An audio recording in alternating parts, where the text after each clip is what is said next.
اور جو مصیبت تم پر واقع ہوتی ہے سو تمہارے اپنے کرتوتوں سے، اور وہ بہت سے گناہ تو معاف کر دیتا ہے، اور تم زمین میں اللہ کو عاجز نہیں کر سکتے، اور اللہ کے سوا نہ تمہارا کوئی دوست ہے اور نہ مددگار۔ اور اسی کی نشانیوں میں سے سمندر میں چلنے والے جہاز ہیں پہاڑوں جیسے،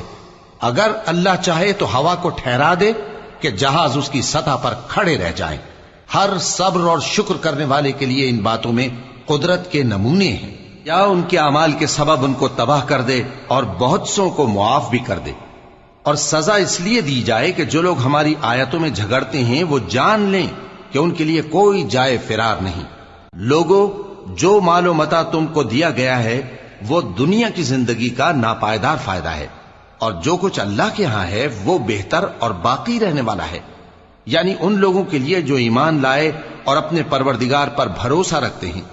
اور جو بڑے بڑے گناہوں